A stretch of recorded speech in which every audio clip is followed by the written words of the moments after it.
Hello everyone.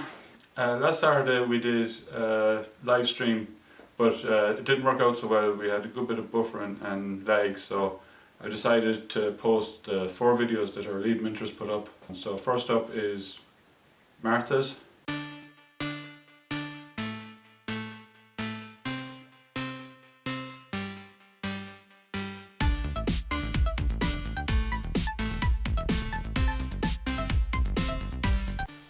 It's a strange end to the year. I miss the Explorers group. It's hard not to see you here in front of us, but hopefully we will see you all sometime in the next sessions. Well, let's just recap on a few of the things we did during the year. One of the first games we made was our Name and Lights. This is just to introduce everybody to this bit of animation, and everybody wrote their own name. As always, yours looked much cooler than mine. But that's it. Next one was a ninja game, Balloon Ninja. First time we've done this in Explorers, and you have to click on the balloons to burst them, and then if by mistake you hit the black one, you lost a life. Dino Finder. Lots of people found other things, so both people can find your sheep, but I did a dino one. Next one we did was helping you with your typing. So you got to, I think it might have been our first time using a timer as a countdown. So then it was Halloween week.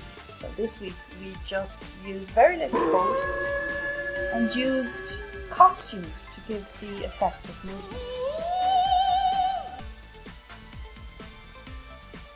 Then we moved on to a painting game. These type of games are great because you can use them after Codadojo, not just for coding.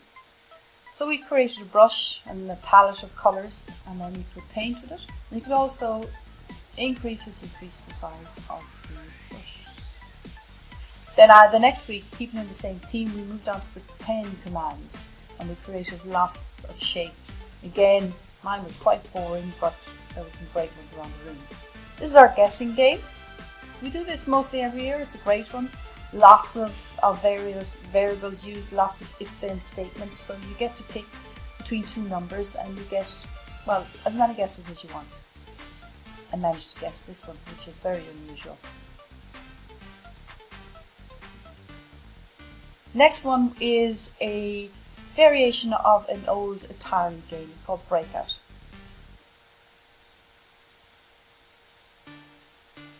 Then we moved on to some storytelling, which is always a nice one. Not everybody is as enamoured with coding as everybody else. So this is a nice one where you can tell a little story, use some animation and some dialogue. Back to a maths game. This is fun though, because you can increase the levels and have them harder. You can have multiplication, division, subtraction or addition. An old favourite, Pac-Man. Always good fun. Another one of these games once you've created it, it's really good fun to play. Which, as you all know, I'm useless at actually playing them. Mario. This is the first game I did after breakdown, or the lockdown. Breakdown. Yeah, Freudian sit there. And that I sent out as a video. Okay? So I know it's a difference not having me in the room, but I hope the video helped.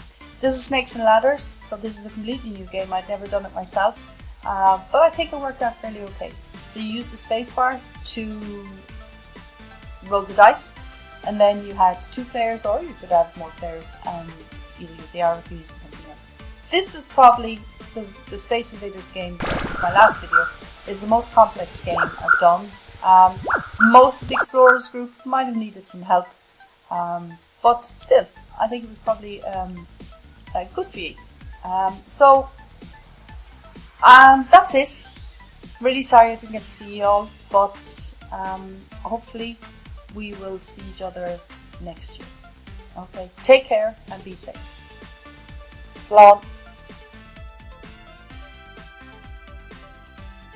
And next up we have Oliver's.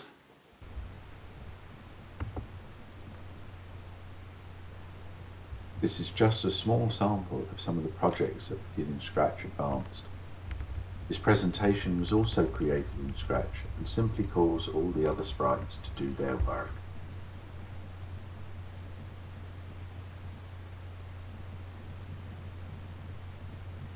One of the first projects we did was to model gravity. We created a game where we had to land our spaceship on the moon.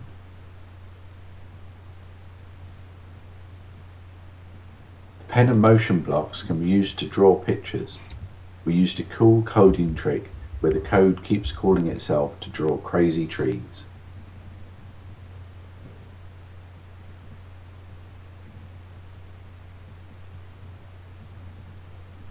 Some experiments followed, where we looked at boiling water and modelled what happens in Scratch.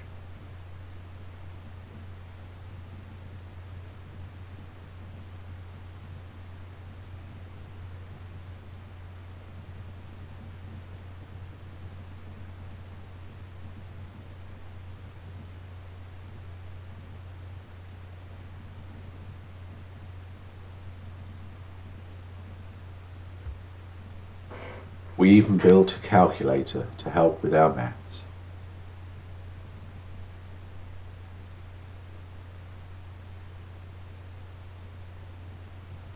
We built a piano to play some music.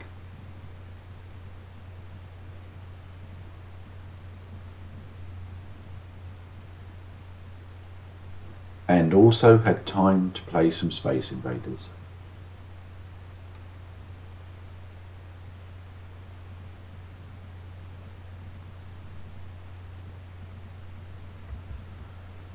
Here's Kieran's video. Hi folks, let's have our roundup of the modelers group this year. We were a new group this year working in Blender mostly, which is a 3D modeling package. I think people probably know that by now. We also briefly looked at GIMP, which is a photo editing package, much like a free version of Photoshop. We created our own photo textures at one stage using a light box, and we also 3D printed one of our models. Our first major project this year was a sword, which had 4 distinct parts to it, each of which was modelled using a different technique. And we looked at techniques such as edge loops, vertex merging, extrusion, and smooth and flat shading there, which were to give different looks to different parts of the sword and to model and build the shapes required. So that was the first one, the sword project. The second one was a simple 1-week project, which was taking an existing photograph of a cereal box off of the web. We just Googled pictures of cereal boxes, looked for one that showed the front and 2 sides, and then essentially did what's known as UV editing to map the 3D shape onto the 2D photograph that we had. And then after that we looked at basic lighting and rendering, creating a very simple kind of studio type setup there and a few lights just to light it up and create this rendered out picture in the end. That was our cereal box project. Then we looked at the sculpting tools in Blender 2.8, which is a very different technique to what we were otherwise doing, using to build models.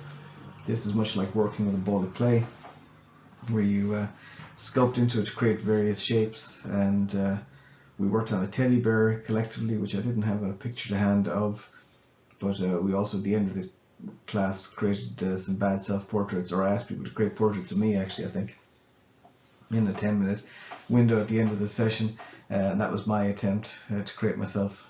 Pretty brutal. Nice little session though, but just something we did as a kind of a one-off to show people. It's really something you just need to practice at if you want to get good at it.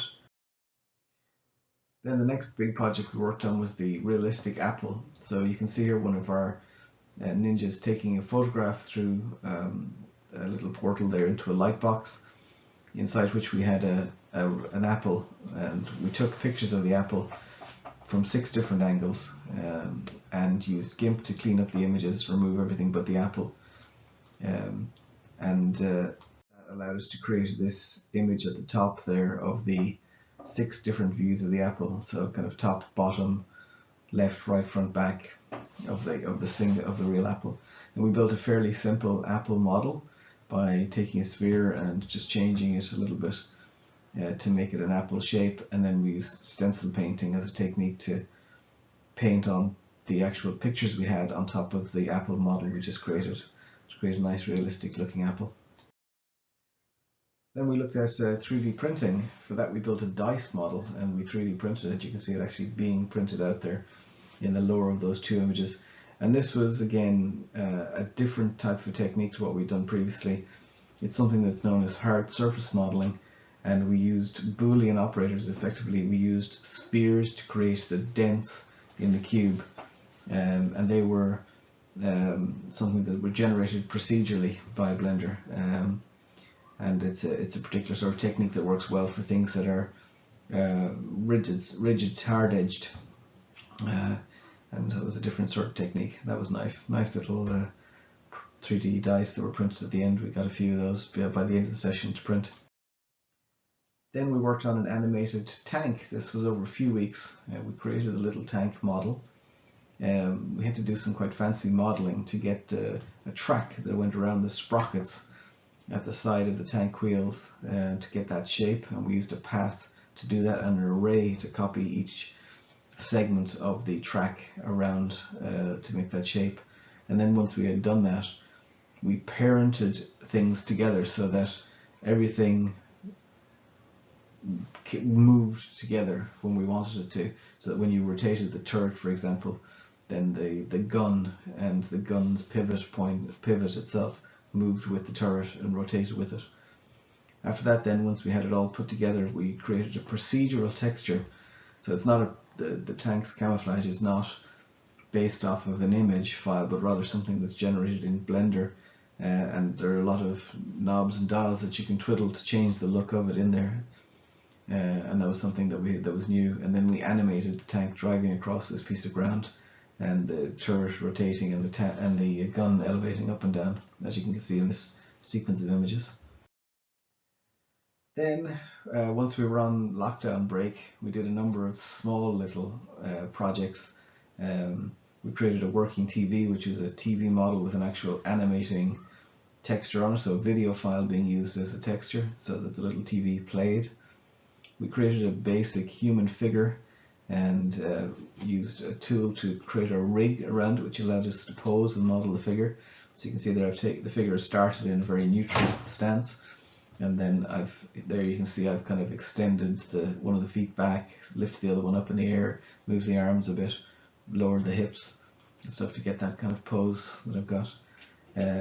We looked a little bit at the physics modeling in Blender, where we dropped a sphere on a big stack of cubes and kind of smashed them apart. That was just to show how Blender can do physics modeling. Sometimes the easiest way to get a realistic looking result is not to pose everything manually, but allow physics to kind of move things around.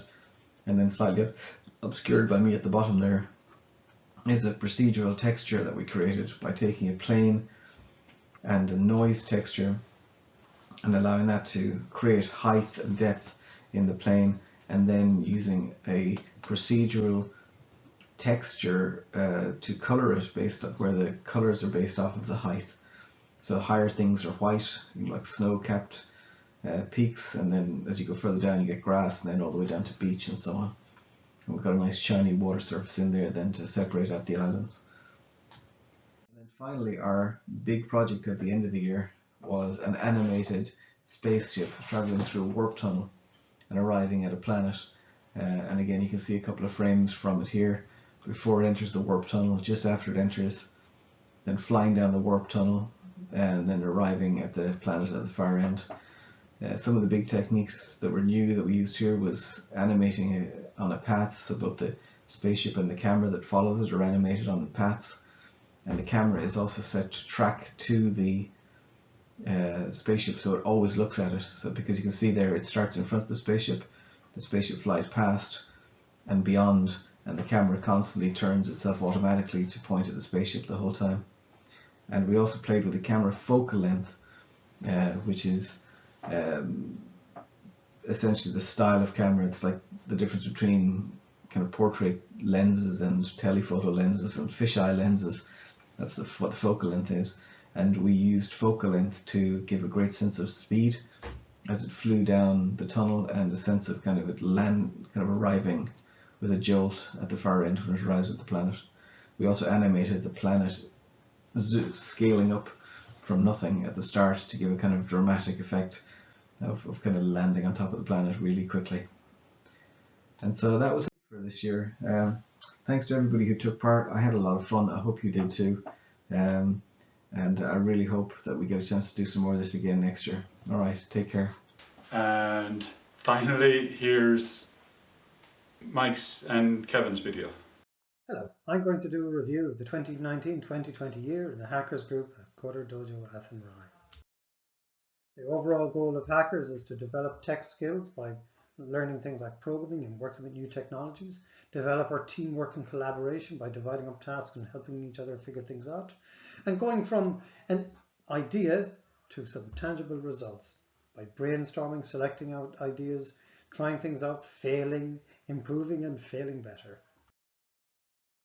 In Hackers, when we want to learn something new, we begin by figuring out the basics. So we wanted to begin with electronics. We started off by just having a LED and a resistor and just touching them off a battery terminal to understand how we can go about lighting up an LED, and if we change the orientation, for example, it won't light. From there, we can figure out how we want to control the LED in code using, in our case, the Arduino microcontroller. This is programmed with a C programming language.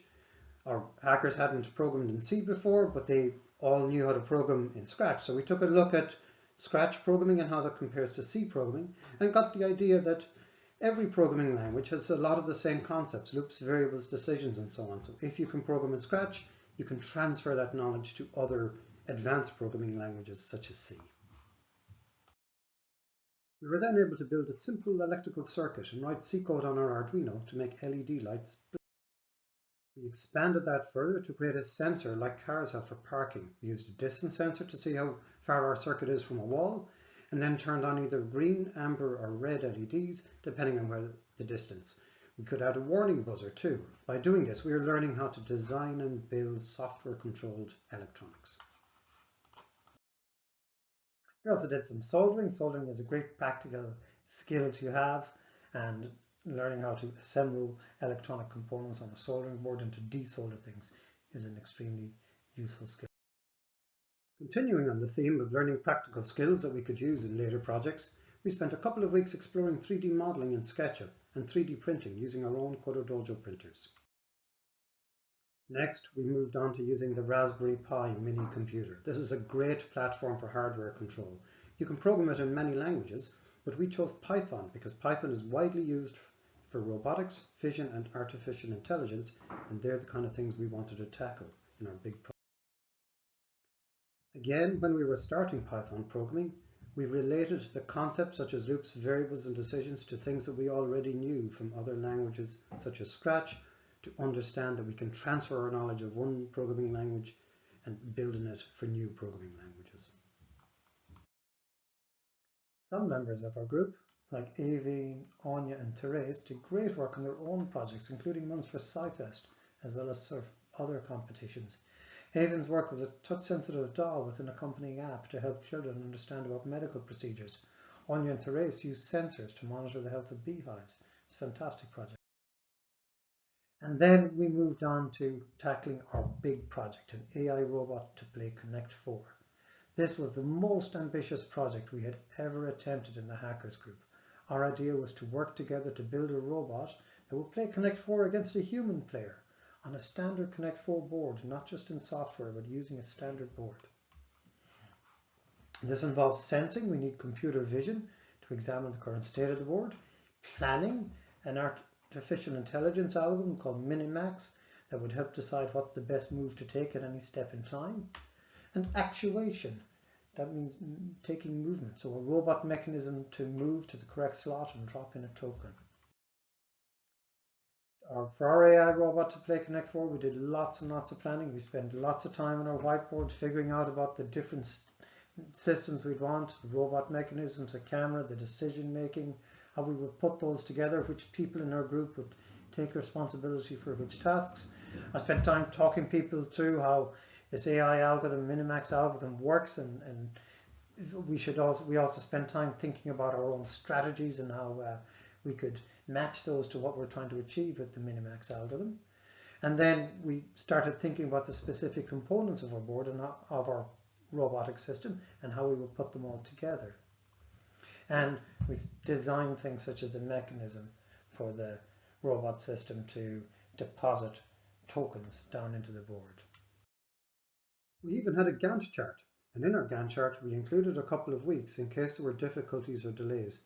Now that was a good idea, because as it happened at the end of February, we lost a week because we couldn't run the dojo in Athenry when there was a very large storm here in the west of Ireland. Our Gantt chart unfortunately did not plan for the coronavirus, the big mean coronavirus that upset us and stopped us from being able to carry on in our dojo.